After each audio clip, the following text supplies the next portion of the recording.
I got that California. I got that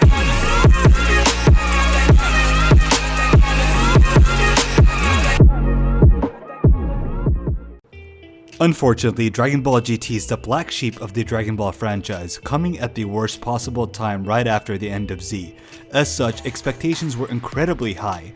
I mean, it's not like we had to wait 17 years starving for any Dragon Ball content. So truly, GT was a victim of the insane success of its predecessors. However, despite its inferiority, GT isn't as bad as its reputation might lead you to believe, and there are so many great interesting tidbits about the show, so while it lacked in execution in some areas, it made up in some really cool ideas and moments. In this video, I'll cover 5 really interesting Dragon Ball GT theories. However, before I start, I'd like to mention that I'm only covering actual theories, not baseless speculations such as the Omni King destroying the GT timeline. All theories in this video will be backed by a lot of supporting evidence, but like the video suggests, they're simply theories, so don't get upset if these theories don't make perfect sense. The Saiyans, they're here. I am they. We are one. Unfortunately for you, Omega. Both Goku's Super Saiyan 4 and Vegeta's Super Saiyan 4 have black hair before they fused. However, Gogeta's Super Saiyan 4 for some unexplained reason displays red hair. In fact, Super Saiyan 4 Gogeta is the only Super Saiyan 4 character who has red hair. That even both Broly and Gohan, who possesses these forms in the Dragon Ball Hero games, do not have red hair. Even though Heroes is not canon to GT, it's still interesting to see that Gogeta is the only exception. So why does Gogeta have it? Could it be that he was a Super Saiyan 5 like some people would suggest? I mean, it wouldn't be behind the realm of possibility to suggest that Gogeta was able to break his own limits and transcend Super Saiyan 4 given how obscenely powerful he was. This could be supported by the fact that both Goten and Trunks separately can't even come close to utilizing Super Saiyan 3, but fuse together and they could easily break that barrier. Although plausible, this unfortunately is a very weak theory, because Gotenks saw Goku go Super Saiyan 3, but GT never showed us what a Super Saiyan 5 would look like. But still, why red? So the simple and fair answer is that the animators simply felt like it. They decided that the red hair would make him stand out from his previous counterparts and look much more powerful. So you might ask me, well MoodZi, since you already debunked any potential theory here, why even include it in this video? Well, the reason why I did is because interestingly enough, Gogeta's Super Saiyan 4 could still be interpreted that it's a Super Saiyan God. And this is where the theory part kicks in. Now I must say, before I dive further into this, I must reiterate that this is a fun theory. It's not legitimate. Having said that, we all know that the Super Saiyan God ritual requires 5 righteous Saiyans channeling their ki into the 6th one.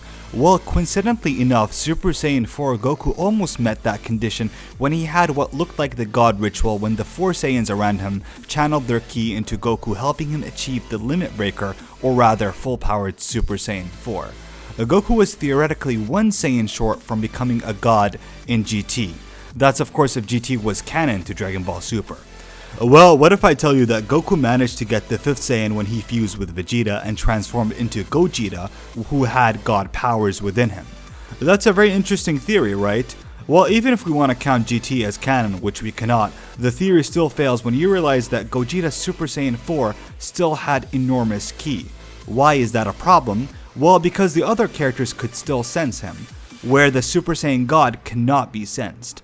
So I included this theory in this video for how coincidental it was. However, I promise you that the next few are a lot more solid than this.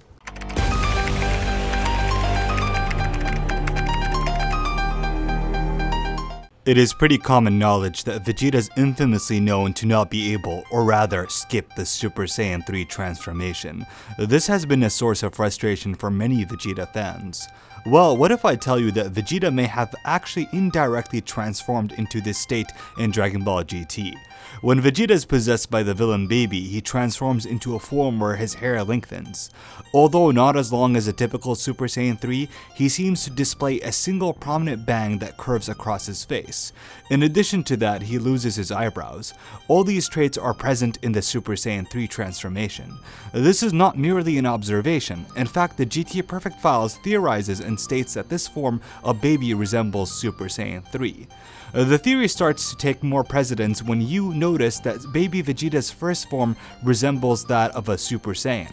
His second form with the wild spiky hair and lightning is reminiscent of the Super Saiyan 2 transformation. His final form, as I mentioned before, is that of a Super Saiyan 3.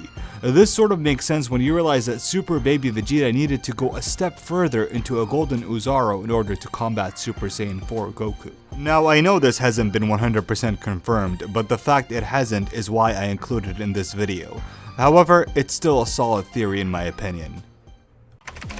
Light breaks the darkness. This form is my instrument. I have no limits. Like I've discussed previously in my Goku's old techniques and abilities videos, the Super Saiyan 4 doesn't actually have a confirmed multiplier like the previous forms.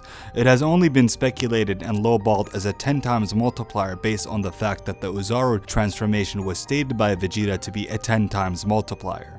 This multiplier is contradicted by the fact that the GT Perfect Files states the following: Super Saiyan 4, the form which draws out the battle power which Saiyans possess out to the utmost limits is this, Super Saiyan 4. It is distinguished by having a different appearance than previous Super Saiyans, with red body fur and long black hair. It is called Super Saiyan 4 out of convenience, but due to it being a transformation from Golden Oozaru, it would be no exaggeration to call it a different species from all the previous Super Saiyans. So we deduce two major things here. One is that Super Saiyan 4 is a completely different form and is only called Super Saiyan 4 out of convenience. That's like calling Super Saiyan God as Super Saiyan 4 because it came out after SSJ3. The second and most important thing, though, is that Super Saiyan 4 is a limit breaker that draws the character's full potential, meaning that Super Saiyan 4 may not even be a multiplier. To even solidify this further, Goku's second and more powerful version of Super Saiyan 4 is the limit breaker form, which takes his power to even greater heights that completely pushes him beyond his previous limitations.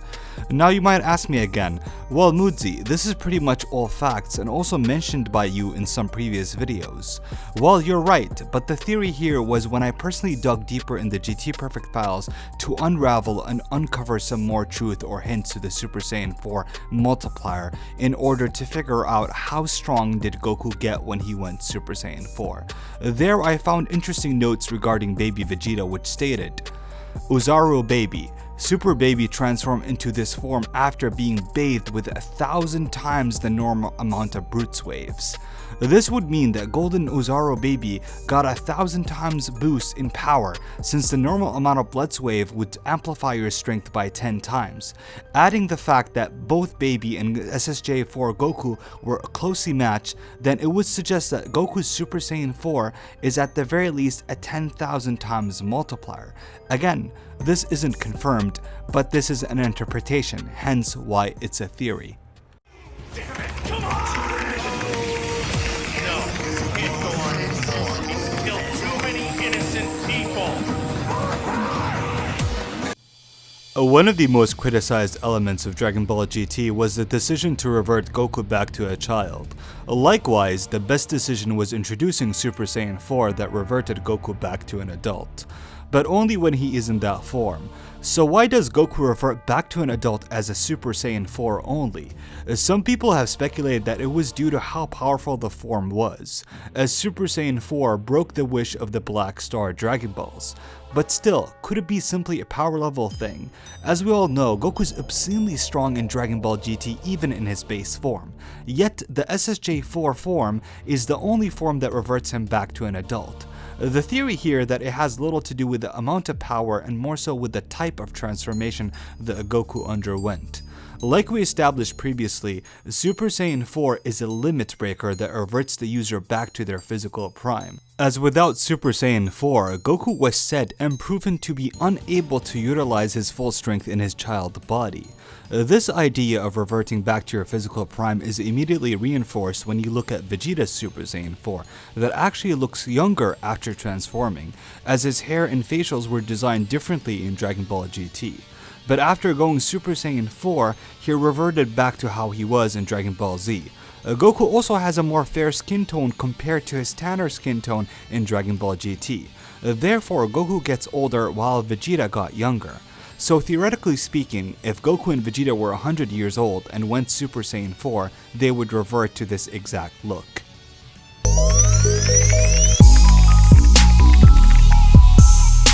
Now, this is what I call saving the best for last. If you're someone who watched the ending of Dragon Ball GT, then you would notice that it takes a different tone than other Dragon Ball endings.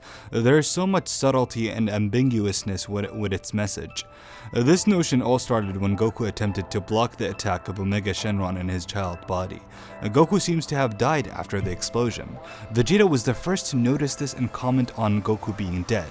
However, after Omega Shenron terrorizes everyone and seems to have won, Goku rises from the ashes with the biggest spirit bomb ever, which contains power from the entire universe in addition to his own, and wipes out Omega Shenron.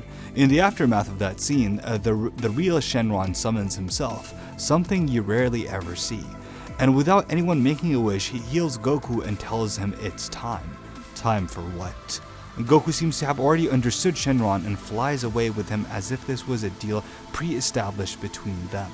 The question is, when was the deal made? Was it during Goku's unconsciousness or was it before? When Goku tried to block the attack of Omega, he seems to say that he will promise to stop using the Dragon Balls if he managed to defeat Omega Shenron. From there, Goku flies off with Shenron and Vegeta first comments on whether Goku would train, but then says, "Could you be?" Goku tells him not to say anything. You will notice this to be a reoccurring trend. When Goku visits Master Roshi, Goku's old master attempts to make a similar remark before Goku disappeared.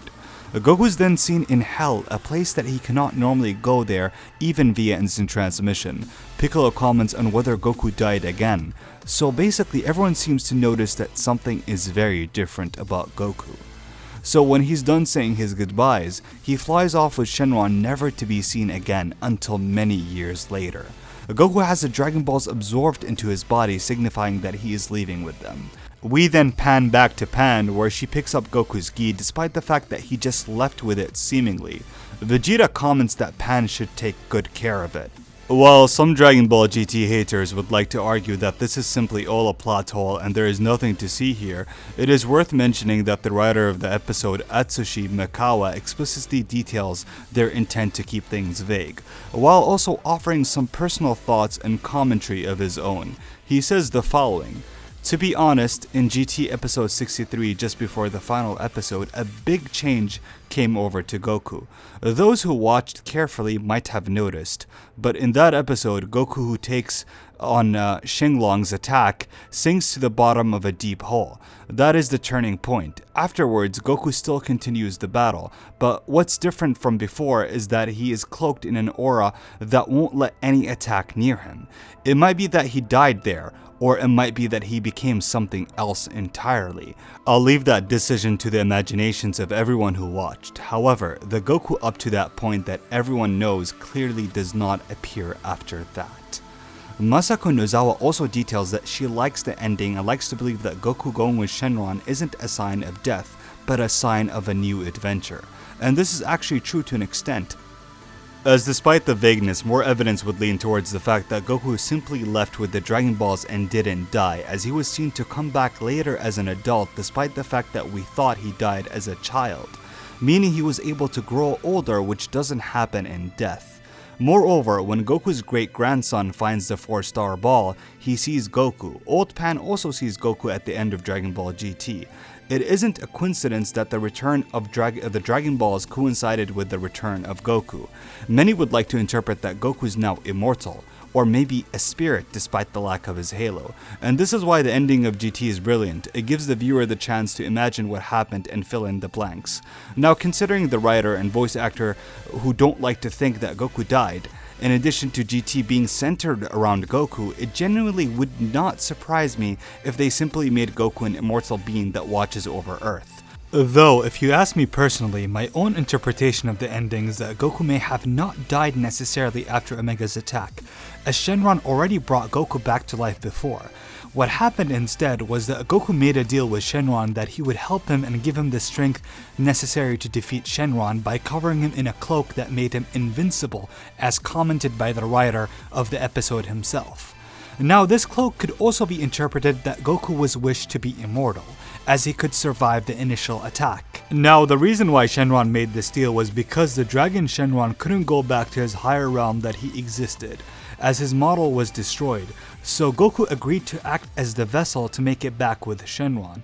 It is quite sad if you think about it, but this explains Goku's return to Dragon Ball when the Dragon Balls return to Earth.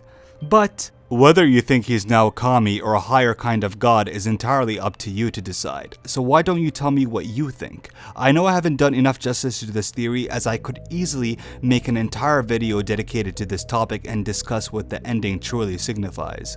But if you enjoyed this video, then tell me what your favorite theory was. And if you have any other theories, then please leave it in the comments down below. Other than that, I hope you enjoyed this video, and if you did, then please like, comment, and subscribe. Peace.